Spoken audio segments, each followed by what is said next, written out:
Bonjour et bienvenue sur Technapa, la Tech à Papa. Alors, j'avais été contacté par la marque BenQ pour tester une barre qu'on met au-dessus d'un moniteur et à la base ça m'intéressait pas parce que moi j'utilise pas vraiment ça dans mon bureau et je voyais pas l'intérêt, le rapport avec la chaîne.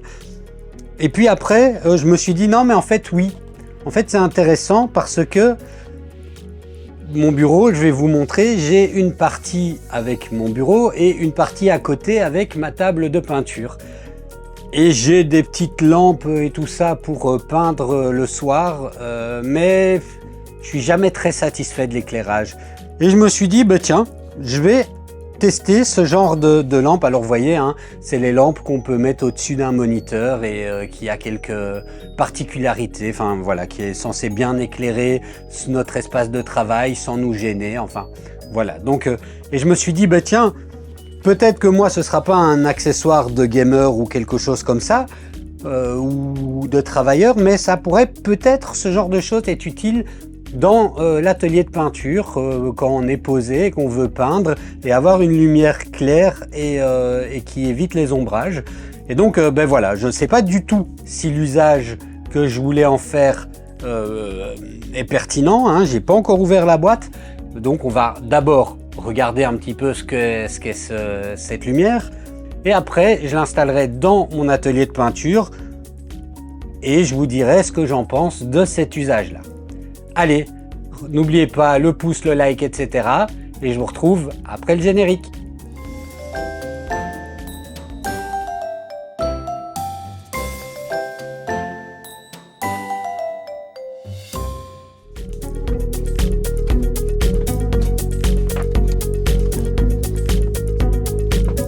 Alors voilà, la barre vient comme ceci.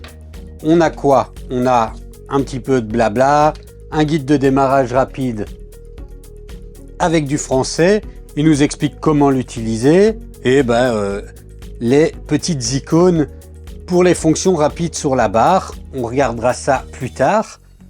On a une petite boîte dans laquelle on va retrouver l'alimentation. Voilà, c'est libellé BenQ et c'est une alimentation, je commence à avoir des petits yeux, hein. 5 volts 3 ampères 15 watts maximum, donc voilà, et la barre en elle-même est plutôt bien emballée avec un câble USB-C assez long pour le brancher. Hop, ils nous disent de retirer ça avant l'usage. Je le retire et donc voilà à quoi ça ressemble. Alors on va venir fixer ça au-dessus de notre écran et ça c'est une petite pince, il y a un peu de silicone pour venir ne pas abîmer notre écran. Et ici donc on voit, on a une petite barre avec différentes fonctions, c'est tactile, mais on va regarder ça directement à l'ordinateur parce que je pense que ce sera mieux. Bon alors on est ici dans une partie que vous ne voyez pas souvent dans mes vidéos, hein. C'est dans mon bureau, mon petit coin de peinture, donc vous voyez, hein, j'ai tout mon matériel pour la peinture. Et c'est là-dessus, sur cet écran que je me suis dit tiens, je mettrais bien la screen bar là pour voir si ça me permet d'avoir un petit peu plus de lumière parce que j'ai la lumière du plafonnier et je n'aime pas travailler avec ces arcs, hein, ça me gêne dans mes mouvements. Donc voilà, je m'étais dit on va voir si ça fonctionne. Si ça fonctionne pas bien pour ça, de toute façon elle me sera peut-être utile pour autre chose, mais en tout cas voilà, ça c'est l'usage que je voulais en faire. Donc on va l'installer. Alors bon, pour l'installation c'est vraiment pas compliqué, on va venir la mettre comme ceci, simplement.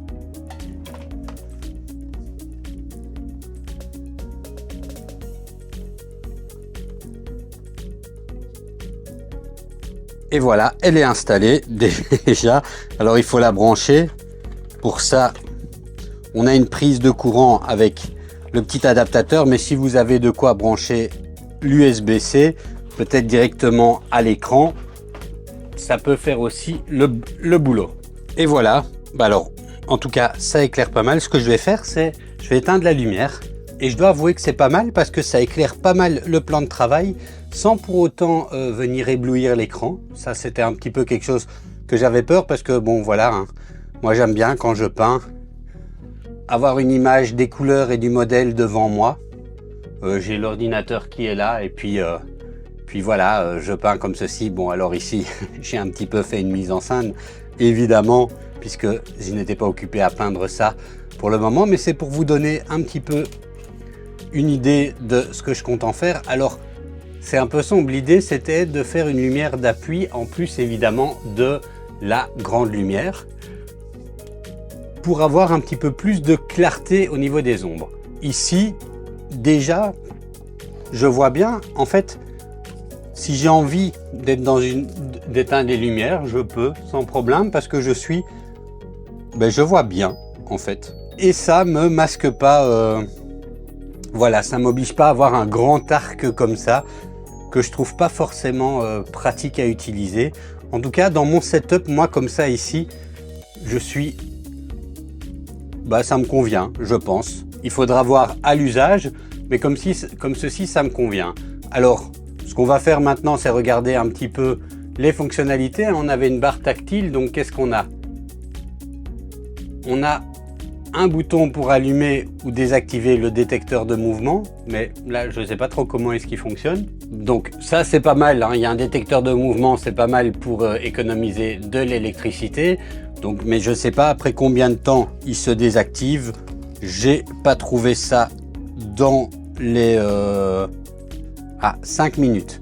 La lumière s'allume automatiquement quand l'utilisateur entre dans la zone et s'éteint quand l'utilisateur quitte la zone pendant plus de 5 minutes. Donc voilà, après 5 minutes, ça c'est pas mal parce que moi j'avais toujours tendance à oublier d'éteindre la petite lampe. J'éteignais la lumière et puis bon, hein, faire un peu d'économie de ce côté-là, c'est pas forcément un mal. Alors on a un second bouton qui correspond à la luminosité. Donc en fait, si je clique dessus, je peux venir augmenter ou éteindre la luminosité en appuyant sur la barre ici. Ici, c'est la température. Donc, ouais, je vais remettre la luminosité au max. Et habituellement, j'aime bien avoir une température blanc-froid. Et on a une petite couleur qui nous indique qu'on va vers le brûlant froid ou vers le chaud. Bon, pour peindre, moi je préfère le blanc neutre en fait, ce sera très bien. On a un mode favori qui nous permet de revenir à une configuration qu'on aime bien. Si on reste appuyé dessus, ça sauvegarde la configuration dans l'état dans lequel elle est pour le moment. Et après, on peut revenir en appuyant simplement dessus. Si on a bougé par exemple là, hop, je réappuie et je reviens à ma configuration. On peut allumer ou éteindre la lampe manuellement. Et ceci est un bouton d'auto-dimming, mais voilà, moi c'est pas forcément une fonctionnalité que j'utiliserai personnellement. Donc, c'est pas franchement utile pour moi. Donc voilà, une lampe relativement simple mais puissante, qui a quand même un certain coût, hein. J'avais déjà acheté une barre comme ça, mais c'était un produit sur AliExpress qui était d'une marque un peu fiable et j'étais pas content du tout. Ici, voilà, hein, c'était l'opportunité de pouvoir réessayer. En fait, la lampe que j'avais achetée d'une autre marque éblouissait vraiment l'écran et c'était en fait très emmerdant. Donc ça n'avait que très peu d'utilité pour moi dans la manière dont je voulais travailler. Donc voilà, une petite vidéo découverte pour vous. Peut-être que c'est intéressant pour vous dans le cadre que moi j'utilise, hein, la peinture. Peut-être que simplement elle vous intéresse pour votre écran et indépendamment de ça. Moi, ici, c'est dans ce cadre de peinture que je comptais l'utiliser. Voilà, dites-moi dans les commentaires ce que vous pensez de ce genre de lampe, si celle-ci vous intéresse en particulier ou pas, hein. N'hésitez pas à dire tout ce que vous pensez et je vous dis à une prochaine vidéo.